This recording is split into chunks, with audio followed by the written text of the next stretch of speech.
Hey YouTube, today I'm going to show you how to pop out your sending unit out of the tank.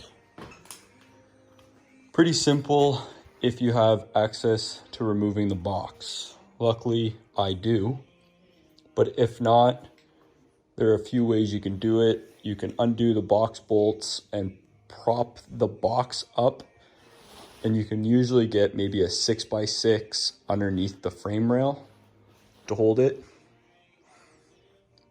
If you are leaving the box on, just make sure it's not wobbling around or at risk of falling on you while you're working. So I already have the fuel lines off. I just have a cheap set. I bought them off Amazon a few years ago. They're fuel line removals. They just go inside and push these little tabs in so that they clear this lip here. So these are the two fuel lines. They are off. There is a plug here. I have also removed it. You're gonna wanna clean around the edges. I live in Canada. There's rust everywhere. So you wanna take your time, clean it, clean out all this debris so that obviously it does not go into the tank when you pull this off. Once you get everything cleaned up, wipe this out.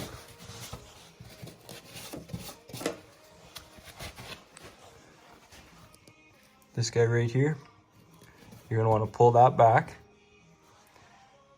Make sure all these are clean.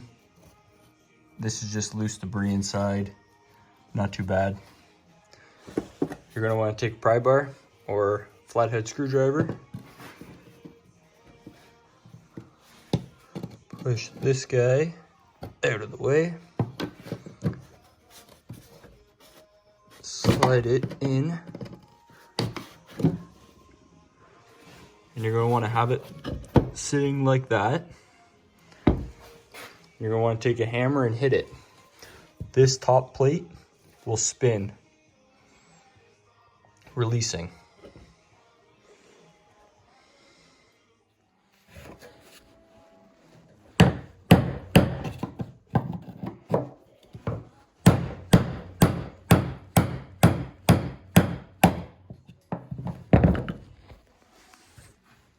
Just like that. Now this will be able to come off. Set it aside. I would hold this down, give this one more cleaning around the edge, because all this is at risk of going in the tank. Once everything is clean, simply lift this straight out.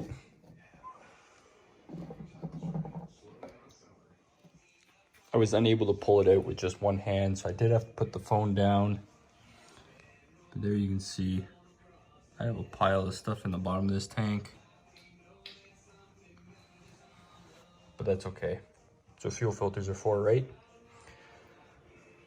Sending unit is out. Now if you are trying to fix it or replace it, the install is the exact same.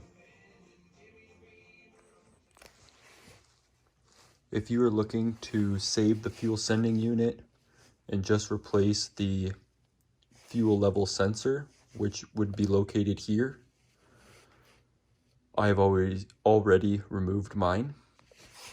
I have gone ahead and already ordered one. You can't order one apparently for a diesel. So this one is for a 6-liter.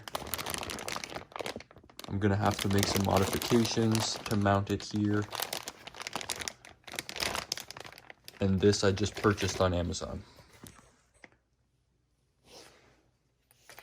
This is the original float.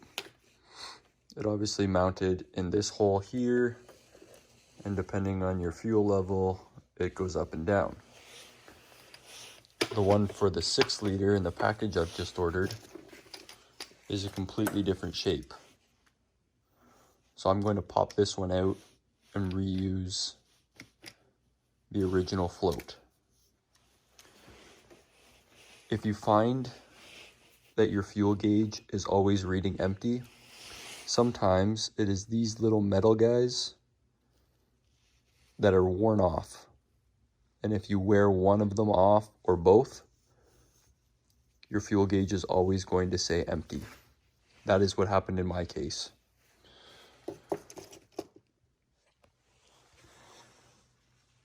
I have the first self-tapper in.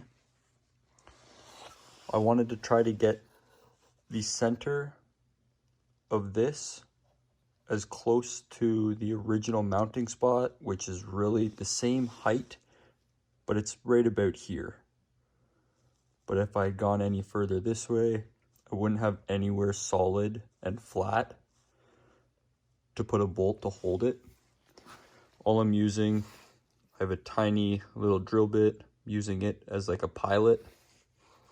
And then I just got a small self-tapper. The next one I'm going to try to put right in here. And that should hold it from moving around.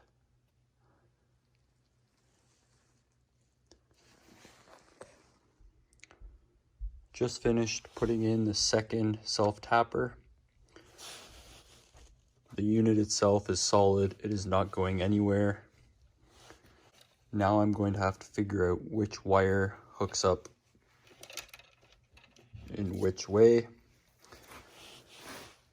2 blue wires from the original sending unit, and I have 2 almost pink wires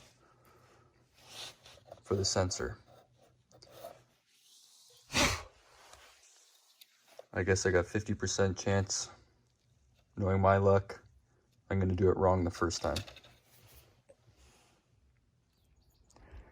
So here I am outside. I got the fuel sending unit temporarily wired just to test to make sure that it's wired correctly and not backwards. Got it plugged in. That should be a full tank. That should read empty. I'm going to turn it to full, and I'm going to come inside.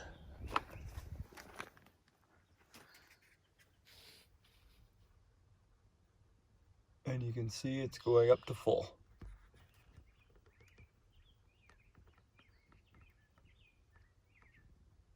So that does mean I have it wired correctly. Now I can go back inside, properly connect these wires. I will throw on the float and get this installed inside the tank. Got the wires connected. They're tied and shrink wrapped, and I have the float on. Now it's time to get this thrown in the tank, get it plugged in, all the lines. Then I'm gonna have to reprime the truck and see if we can get it started. Everything is installed. This is tightened, got the plastic clip in, plug is on, both my fuel lines are on. One final time to double check.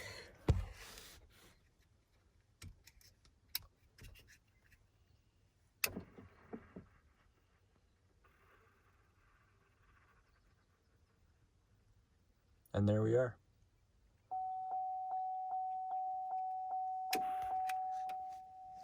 I hope this video helps. If you are having trouble, or if you're just curious on how to change the sending unit, or maybe you just want to fix the fuel gauge. Thanks for watching. Don't forget to like and subscribe. Follow the build of the old rust bucket.